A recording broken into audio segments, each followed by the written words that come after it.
Hello, true duelists. It's YGO Strats Yu-Gi-Oh! Single Card History, where I'm going to be talking about some of the cards that have impacted Yu-Gi-Oh! Throughout the years, and also some of the other cards that really did the exact opposite of that. Today's card, by request, the equip spell printed too little too late, Psychic Blade.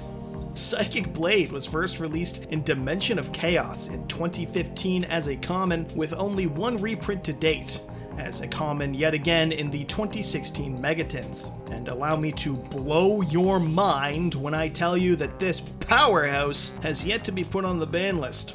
An equip spell card, its effect reads: pay life points in multiples of 100, maximum 2000, equip this card to a monster. It gains that much attack and defense. You can only activate one Psychic Blade per turn. Ah yes, the attack buff equip spell.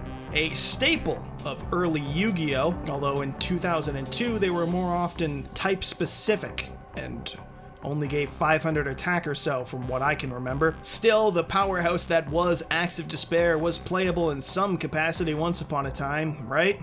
Actually, competitively speaking, not so much. No, I can't find a whole lot about its usage or lack thereof online. Believe it or not, most people weren't going online to talk about Yu-Gi-Oh! In 2002. But from what I can gather, even at Yu-Gi-Oh!'s earliest, the equip spells weren't all that popular at the top tables, wherever those tables were. Giant Soldier of Stone equipped with Acts of Despair is a 2300 beater, or by just tributing the rock, you could have a 2500 beater instead with Summoned Skull. Difference is, one of these situations can be revived to be a threat with, say, Monster Reborn, and the other one is Giant Soldier of Stone. That's not to say that equip spells never saw any play, ever. Around 2005 or so, the game saw the rise of Ben-Kai OTK, using Armed Samurai Ben-Kai, Kai, this guy being a level 4 with 500 attack, but with the effects to attack an extra time for each equip spell on it. Sure, one Acts of Despair meant 1500 twice, but 3 could mean 3500 4 times. And while it wasn't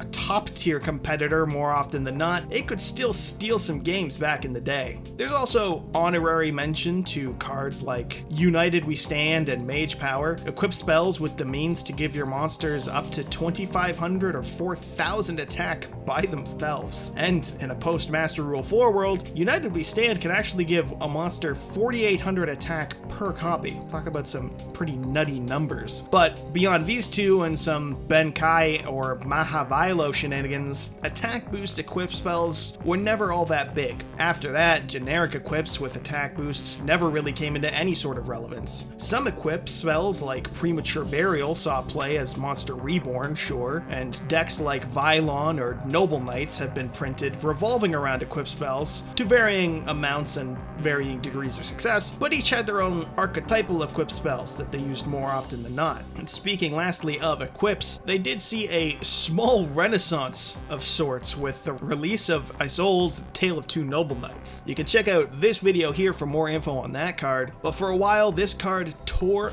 up the metagame, and suddenly players were looking for the best equips to play with Isolde. And while all-star equips like Divine Sword, Phoenix Blade, or Living Fossil were the most popular picks, for players wanting to get off the oh-so-delicious Isolde for 4, they'd have to take a look even farther. And I am happy to report to you that according to YugiOhTopDeck.com, at least one player chose Psychic Blade as one of their garnets for Isolde. Presumably, this is because all that matters really at the end of the day is the biggest number, and paying up to 2000 life points to deal an extra 2000 damage to the opponent can occasionally win you the game. As you'll so often hear Yu-Gi-Oh! Players say, the only life point that matters is the last one. And in terms of competitive play, that is the entirety of this card's legacy. A single top in a single hero deck in 2018. But despite what you might hear from players online or at a particularly pretentious locals, Yu-Gi-Oh! Is in fact more than just the advanced format's competitive scene. If you've watched the Progression series or one of its 8,000 spin-offs, you might be familiar with what people call sealed formats as opposed to constructed. Constructed refers to building your deck as you see fit, buying the singles or packs you want to get everything you might need to build the best possible deck using the best best possible cards. Sealed,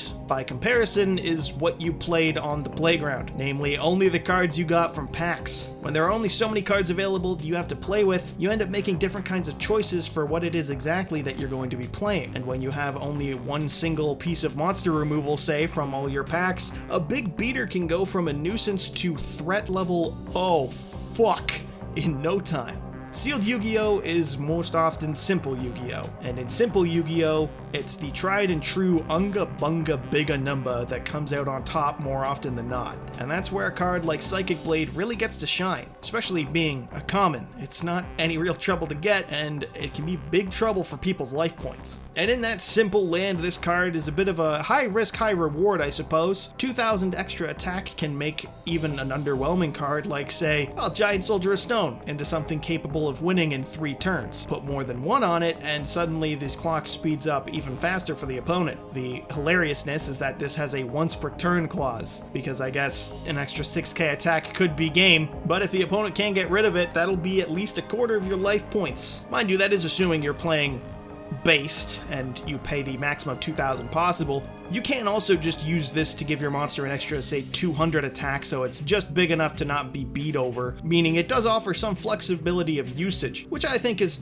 pretty damn fun, all things considered. Simple Yu-Gi-Oh! Is actually a very different and equally as fun type of game compared to constructed and competitive. If you have the means to, I can recommend buying some loose packs or going through some of your excess bulk and just building some garbage tier decks in terms of meta relevancy, but that are simple and more down to earth, let's say, reminiscent of your playground days, assuming you had them. It's a very different Yu-Gi-Oh! It requires a different type of mentality, and it really teaches you the beauty of 1-for-1 exchanges as opposed to Dark Ruler No More and then Lightning Storm or Evenly or something absurd. I don't know, something I might recommend trying out.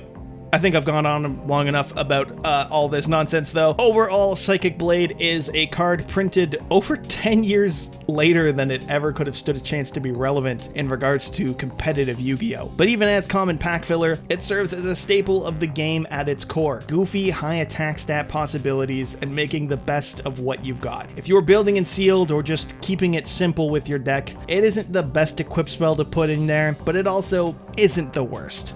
And so that's our look at Yu-Gi-Oh! Single card history, Psychic Blade. Stay tuned for our next video, and feel free to suggest some cards to review or what type of video you'd like to see. Don't forget to like, and as always, subscribe to YGO Strats, so you too can become a true duelist.